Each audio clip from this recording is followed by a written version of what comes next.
వి gold trusted gold buyers తాకట్టులో ఉన్న బంగారాన్ని విడిపించి ఈ రోజు ఉన్న మార్కెట్ ధరకే కొనబడును. మరిన్ని వివరాలకు సంప్రదించండి 7710 కపాస్ కిసాన్ యాప్ ఎత్తేయాలని చెప్తున్నారు. దీంతో పాటు రేపటి బోరజ్లో జరిగే ధర్నాకు బీఆర్ఎస్ పార్టీ మద్దతు ఉంటుందని KT Rama Rao working president BRS చెప్పిన పరిస్థితి. మనతో పాటు వర్కింగ్ ప్రెసిడెంట్ కేటీఆర్ గారు ఉన్నారు. ఒకసారి కేటీఆర్ గారితో మాట్లాడించే ప్రయత్నం చేద్దాం. అసలు ఈరోజు ఓవరాల్ ఎపిసోడ్ అంటే రైతులతో ఇంటరాక్ట్ అయ్యారు, రైతులతో మాట్లాడారు, రైతులతో నేరుగా వారి సమస్యలు తెలుసుకునే ప్రయత్నం చేశారు. గతంలో బీఆర్ఎస్ ప్రభుత్వం ఏ విధంగా రైతులకు అండగుంది, ఇప్పుడు ఏం చేయాలి, రేపటి అంతిమంగా ఉద్యమంతో ఏదైనా పరిష్కారం. సార్ ఏంటి సార్ ఈరోజు మీరు నేరుగా రైతులతో ఇంటరాక్ట్ అయ్యారు, ఎట్లుంది, ఏం చెప్పారు, ప్రధాన సమస్య? ఆదిలాబాద్ జిల్లాలో మొదటి నుంచి కూడా తెల్ల బంగారం పండించే రైతులు పెద్ద ఎత్తున ఉన్నారు. మొదటి నుంచి కూడా ఈ ప్రాంతంలో పత్తి చాలా పెద్ద ఎత్తున పండుతుంది, సోయా కూడా పెద్ద ఎత్తున పండుతుంది. ఇవాళ ఇటు సోయా రైతులతో అటు పత్తి రైతులతో మా నాయకుడు జోగురామన్న గారు, అనిల్ జాదవ్ గారు, కోవాలక్ష్మి గారి నాయకత్వంలో వాళ్ళందరితో కూడా కొద్దిసేపు ముఖాముఖి సమావేశం పెట్టుకున్నాం. మేము వస్తున్నాం అనగానే మరి మార్కెట్ యార్డు బంద్ చేసినారు, రైతులతో మేము కలవకుండా. అయినప్పటికీ రైతులు పెద్ద ఎత్తున తరలి వచ్చి వారి సమస్యలన్నీ కూడా చెప్పుకున్నారు. అనవసరపు నిబంధనలు పెట్టి కపాస్ కిసాన్ అనే ఒక యాప్ తెచ్చి అనవసరంగా ఇవాళ ఆదిలాబాద్లో ఉండే రైతాంగానికి ఇక్కడ కనెక్టివిటీ సమస్యలు ఉంటాయి, ఇంటర్నెట్ సమస్యలు ఉంటాయి, దాంతోపాటు వయోవృద్ధులు ఉంటారు, అందరి దగ్గర స్మార్ట్ ఫోన్లు ఉండవు. ఇవన్నీ తెలిసినప్పటికీ ఈ రకంగా ఇబ్బంది పెడతా ఉన్నారు. రెండవది తేమ శాతం.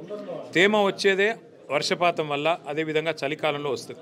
ఈ రెండు కూడా ఆదిలాబాద్లో ఈసారి ఎక్కువ జరిగినాయి. అధిక వర్షపాతం ఉన్నది, దాంతోపాటు చలి కూడా ఎక్కువ ఉన్నది. ఇలా 6 డిగ్రీలు లోయెస్ట్ టెంపరేచర్. కాబట్టి సహజంగానే తేమ ఎక్కువ ఉంటుంది. మరి 8% ఉండాల తేమ అంటే 20-22% ఇవాళ ఉన్నప్పుడు విధిలేని పరిస్థితుల్లో కొంతమంది రైతులు వాటిని కాటన్ను రోడ్ల మీద ఎండబెట్టడం, ఇంట్లో ఎండబెట్టడం వల్ల ఫైర్ యాక్సిడెంట్లు జరిగి నిన్న 2 రైతులు ఇవాళ ఇబ్బంది పడతా ఉన్నారు, వాళ్ళు కూడా నష్టపోయినారు. అట్లాగే ఒకటే రోజు 2 పత్తి రైతులు ఆత్మహత్య చేసుకున్నారు. 8,100 రూపాయలు, 8,110 రూపాయలు మద్దతు ధర ఉంటే ఇవాళ రైతులకి మీ జాప్యం వల్ల, మీరు పెడుతున్న నిబంధనల వల్ల ప్రైవేట్ వాళ్ళకి అమ్ముకోవాల్సిన పరిస్థితి 5,900, 6,000 రూపాయలకు అమ్ముకోవాల్సిన పరిస్థితి వచ్చింది. అంటే ఒక్కొక్క రైతు 2,000 రూపాయలు నష్టపోయే పరిస్థితి. అందుకే మేము డిమాండ్ చేసేది ప్రభుత్వాన్ని ఏమంటే, మీరు స్పందించి మేల్కొని, క్యాబినెట్ అంటే కేవలం రాజకీయ అంశాలే కాకుండా రైతు అంశాలు కూడా మాట్లాడితే లాభం జరుగుతుంది. 50 లక్షల ఎకరాల్లో ఇవాళ రైతులు పత్తిని పండిస్తూ ఉన్నారు తెలంగాణలో. ఇక్కడ పండించే కాటన్ క్వాలిటీ కూడా అద్భుతమైన క్వాలిటీ. మరి ఇంత మంచి క్వాలిటీ కాటన్ పండించే రైతులకు న్యాయం చేయాలి అంటే వారికి మద్దతు ధర ఇవ్వాలి, ఈ మాయిశ్చర్ అనే నిబంధన ఎత్తేయాలి, ఆ కపాస్ కిసాన్ అనే యాప్ని ఎత్తేయాలి. అట్లాగే ఈ బయోమెట్రిక్ విధానాన్ని కూడా తీసేసి ఇటు రంగు మారిన సోయా కొనడం, అట్లాగే తేమ శాతం ఎక్కువగా ఉన్న పత్తి కొనడం, మద్దతు ధర ఇవ్వడం ఈ ప్రభుత్వం చేయాల్సిన తక్షణ పనులు. అందుకే మేము డిమాండ్ చేసేది రైతుల తరపున ఆదిలాబాద్లో కానీ, మహబూబ్ నగర్లో కానీ, వరంగల్లో కానీ, ఖమ్మంలో కానీ ప్రభుత్వం సీసీఐతో మాట్లాడి వెంటనే ఈ విషయంలో చొరవ తీసుకోవాలని డిమాండ్. కేటీఆర్ గారు ఎట్లా చూడొచ్చు అంటే, మీరు నేరుగా పోరాటమే మార్గం, రైతులందరూ ఏకం కావాలి, మనం పోరాడితే పోయేటేం లేదు, బానిస సంఖ్యలు తప్ప అని అంటున్నారు. ఎట్లా చూడొచ్చు వాళ్ళతో మీరే విధంగా మీ పోరాటం? ఇప్పుడు కేంద్ర ప్రభుత్వం ఒక విధానం తీసుకొచ్చి భారతదేశంలో అద్భుతంగా తెల్ల బంగారం పండించే రైతులు ఉన్నప్పటికీ వీరు వ్యవసాయ వ్యతిరేక విధానాల వల్ల బయట దేశాల నుంచి దిగుమతి చేసుకుంటాం పత్తి అంటున్నారు. దానివల్లనే మన దగ్గర పత్తి కొంటలేరు, అనవసరపు నిబంధనలు పెడతా ఉన్నారు. ఇట్లా రకరకాల 11% ట్యాక్స్ ఎత్తేసి దిగుమతి సుంకాన్ని తీసేసి వాళ్ళకు మార్గాలు తెరుస్తున్నారు, వాళ్ళకు రెడ్ కార్పెట్ వెల్కమ్ చెప్తున్నారు. మరి మన రైతులు ఏం కావాలి? మన రాష్ట్రంలో, మన దేశంలో ఉండే పత్తి రైతులు ఏం కావాలి? వాళ్ళు చిత్తు కావాల్సిందేనా?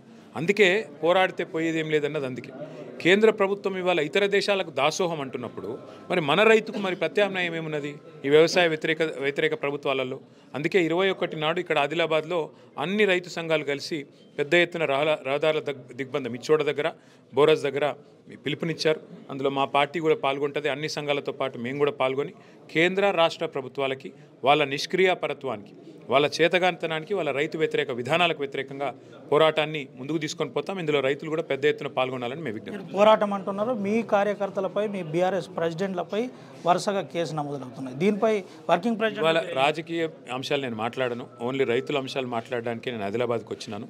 మిగతా అన్ని అంశాలు చాలా టైం ఉంది, దాని గురించి మాట్లాడచ్చు. కానీ ఓన్లీ పత్తి రైతుల కోసం కొట్లాడితే పెట్టిన కేసులు అవుతే ఇది నాకు తెలియదు సార్, ఇది నాకు ఐడియా లేదు. ఒకవేళ రైతుల సమస్యల కోసం కొట్లాడే మా నాయకుల మీద కార్యకర్తల మీద కేసులు పెడితే మాత్రం తప్పకుండా ఆ విషయంలో అవసరమైతే న్యాయస్థానాలకు పోతాము, చెబుతాం న్యాయస్థానాలకు కూడా. ఎందుకంటే ప్రభుత్వాలు అన్యాయంగా వ్యవహారం చేసినప్పుడు న్యాయస్థానం పోవడం తప్ప వేరే మార్గం లేదు. న్యాయస్థానాల్లో కొట్లాడతాం, ఇక ప్రభుత్వాలు దిగిరాకపోతే రోడ్ ఎక్కుతాం. అంతకంటే చివరిగా ఒక విషయం చెప్పండి, మీరు ఇంకో విషయం కూడా చెప్పారు, రైతులకు సంబంధించిన పత్తి అంశంలో ఇటు ప్రభుత్వం ఎవరైతే సీసీఐ ఉంది, సీసీఐతో పాటు కొంతమంది ప్రైవేటు ఎవరైతే దళారు ఉన్నారో వారు కూడా కుమ్మక్క అవుతున్నారని ఆరోపిస్తున్నారు. 1000% ఇది వాస్తవం. ఎందుకంటే మీరు గమనిస్తే 8,110 రూపాయలు రావాల్సింది ఒక క్వింటాల్కు ఇలా 5,900కు అమ్ముకునే అగత్యం ఏంది? ఎందుకు బంద్ పెట్టిండ్రు ఇలా మార్కెట్? నాకు చెప్పు. మేము వస్తున్నామని బంద్ పెట్టినరా, లేకపోతే ప్రైవేట్ వాళ్ళు చెప్పిరని బంద్ పెట్టినరా? ఎందుకు రైతులు ఇప్పటికే తనలాడుతున్నారు. అరే ఒదిక్కు మాకు కొంటలేరు, ఆగమవుతుంది బతుకొని రైతులు తనలాడుతుంటే మీరు మార్కెట్లు నిరవధికంగా బంద్ పెడితే, నిన్నగాక మొన్న కలెక్టరేట్ ముందు ఆసిఫాబాద్లో మా ఎమ్మెల్యే గారు ధర్నా చేశారు, స్పందించారు, ఏదో చేస్తామన్నారు. మేము అడిగేది ప్రభుత్వాన్ని ఒకటే, మీరు నిజంగానే ప్రైవేట్ వాళ్ళతో కుమ్మక్కు కాకపోతే ఎందుకు ఈ కారణంగా అకారణంగా ఎందుకు మార్కెట్లు బంద్ పెట్టే పరిస్థితి వస్తుంది? సీసీఐతో ఎందుకు కోఆర్డినేషన్ చేసుకొని వెంటనే కొనుగోలు వేగిరం చేయరు? ప్రతి సంవత్సరం 5 లక్షల క్వింటాలు ఇప్పటికే అయిపోతున్నాయి, ఇప్పటికి 1,00,000 క్వింటాలు కూడా దాటలేదు అంటున్నారు.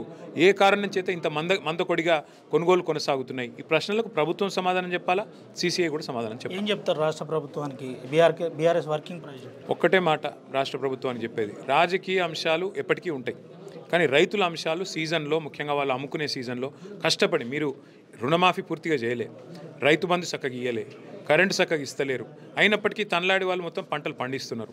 మరి పండిస్తున్నప్పుడు ఆఖరికి ఆ కొనుగోలు చేస్తే, టైంకి కొనుగోలు చేస్తే వాళ్ళు బతుకుతారు, వాళ్ళ బతుకును ఆగం చేయొద్దనేది నా ప్రార్థన. ఆర్టీవీ ద్వారా రైతులకు ఏం చెప్తారు? ఒకటే మాట, పోరాడితే పోయేదేమీ లేదు, బానిస సంఖ్యలు తప్ప.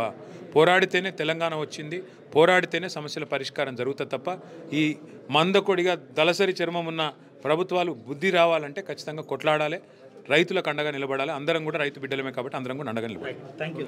ఇది పరిస్థితి, పోరాడితే పోయేటేమీ లేదు, బానిస సంఖ్యలు తప్ప. రైతుల పక్షాన పోరాటం చేస్తాం. రేపటి బోరాజు ధర్నాకు బీఆర్ఎస్ పార్టీ మద్దతు ఉంటుందని వర్కింగ్ ప్రెసిడెంట్ కేటీ రామారావు చెబుతున్న పరిస్థితి. సుమంతో, Ravinayak, RTV, Adilabad. Local to global news at your finger tips. మీ చేతిలో ఒక ఆయుధం. డౌన్లోడ్ రా టీవీ యాప్.